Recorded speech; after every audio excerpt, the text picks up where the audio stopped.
Ever since I got my gaming rig set up, I've been putting my headphones and my controller on the desktop like some kind of peasant. So we're going to change that today. Can't stand for that. I'm actually going to make a small wall-hanging rack that I can put both of these items on. Should be pretty cool and very fast build. Let's head to the shop. So the first step in designing this thing is to think about the gear that's going to hang off of it. Most headphones are pretty similar. This is just a Audio-Technica set. But what we're looking at is the band and how far down they hang. We have to keep that in mind, but again, most headphones will be fine.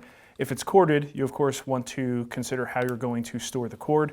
For controllers, even though I mostly game with an Xbox controller at my PC, I want to make sure that this thing works for any controller, really. So I got my PS5, I even have a Nintendo Switch Pro controller.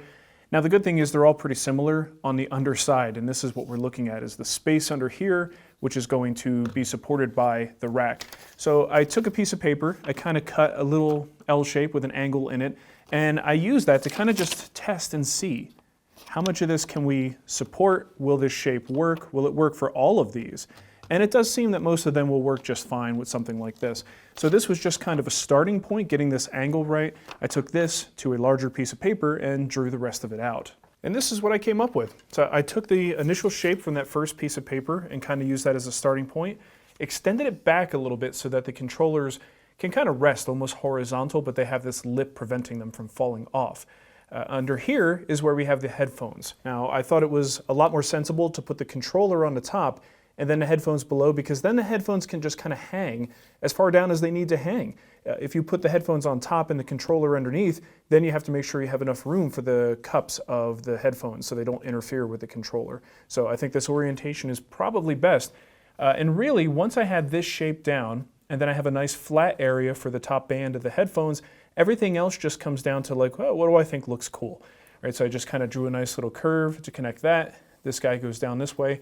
And this actually will be one of two arms. The two arms will jut out a certain distance apart, and I've drawn that over here.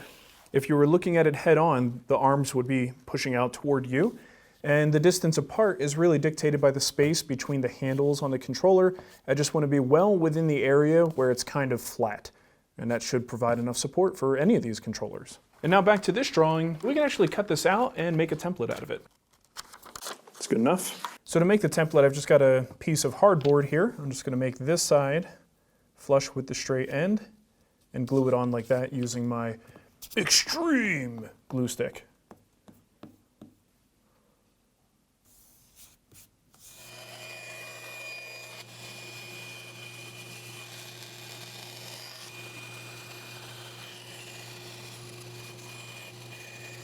So now we'll just do a little bit of cleanup and smoothing on these rough edges using a rasp, and I even have a stick here with some sandpaper on it. That'll work nicely.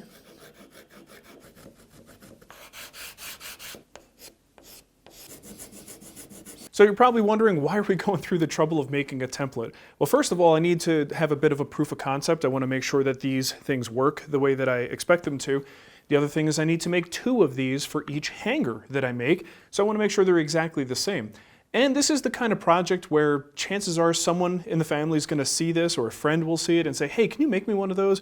So it's nice to have this on hand. I'll just save this forever until I lose it or break it. And then I could batch these things out whenever I need to. So let's see how it does up against a backer. And what I really want to look at is, will the controller sit on there nice and even and stable? If there were 2 of them, yeah, it would. That looks pretty good. And then the headphones, I want to make sure that those hang nicely and cleanly, and that looks pretty good too. And there's enough room there, so depending on the size of the headband at the top, you have plenty of room with this design. So now next thing we need to do is prep the material for this whole rack. We're going to have 1/2-inch stock all throughout, so we need 2 pieces for the, I don't even know what you would call this thing, the hooks, whatever they are. So 2 pieces for that and 1 piece for the back panel.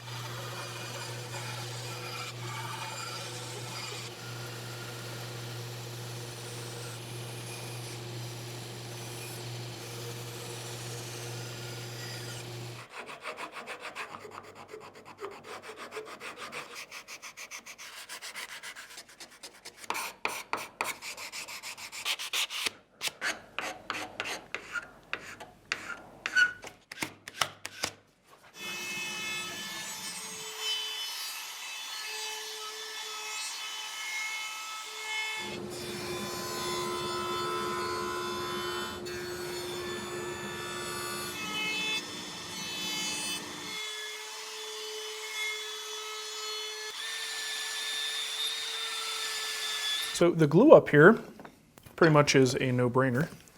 Just get these guys into the grooves. Now squeeze out is going to be a little bit tricky to clean up on something like this, so at least on the inside here. So I'm going to be pretty careful here. These are really awkward, the shapes here, and I'm not too worried about getting it perfectly clamped. This is a very fast drying glue here from Type Bond. It's their speed set. And as long as I'm flush at the top and the bottom, I'm going to put some pressure down, squeeze the air out of the joint, and then just let it be. Within about 15 minutes, I'll be comfortable moving this stuff around. All right, that's looking pretty good. So next thing we need to do is apply the finish. Normally I do like an oil finish on my furniture, but on small pieces, oftentimes just spray can, rattle can lacquer gives you a nice look and it's very easy to apply.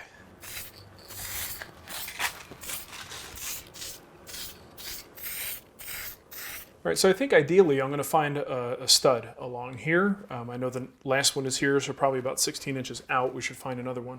I don't know if you guys probably have the same problem I do, is when you're using a stud finder, there's just so much interference when there's a huge stud nearby.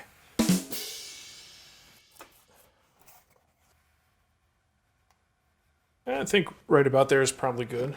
Should I go higher, lower, higher, lower? All right, that looks pretty good. I've just got some pan head screws here. And just realized I need an extension. That should do the trick. And I'll just check for plumb, and we can put the second screw in.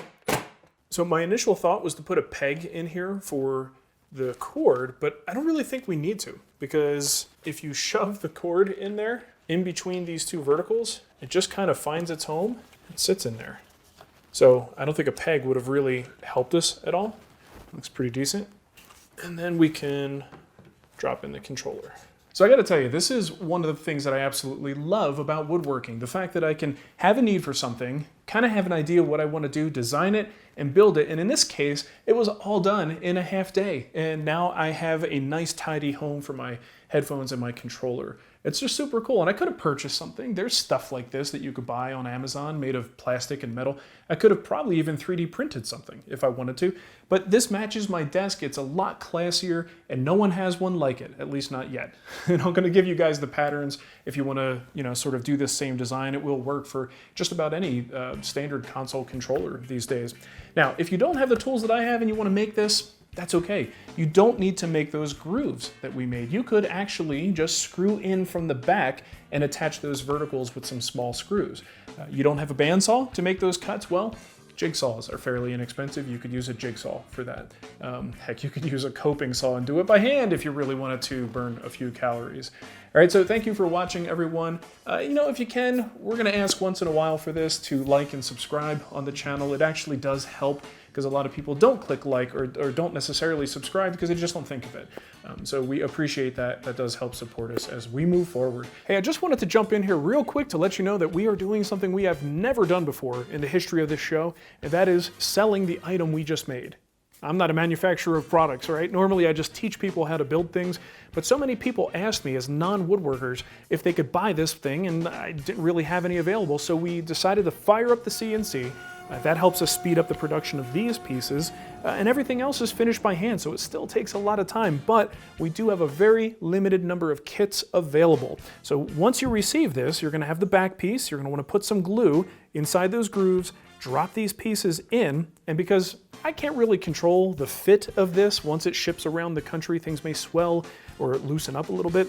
So I'm gonna provide 4 screws that you can use from the back into these holes to hold everything in place while that glue dries.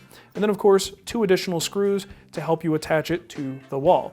Right, so very limited quantities. I don't know what the future of this thing is, whether we're gonna sell more in the future, but it is a great use of small scrap that I don't really have any other use for and just kind of sits on the shelf until a small project comes along when I can use it. This is a great way to turn it into something useful that other people can enjoy. So if you're interested, head to twwstore.com, and if there are none left, my apologies, but that might just be a one-time thing. I don't know, we'll see. Anyway, go check it out. Thanks for watching, love ya. Now I have to go get my ass kicked by some 12-year-olds. I need some coffee.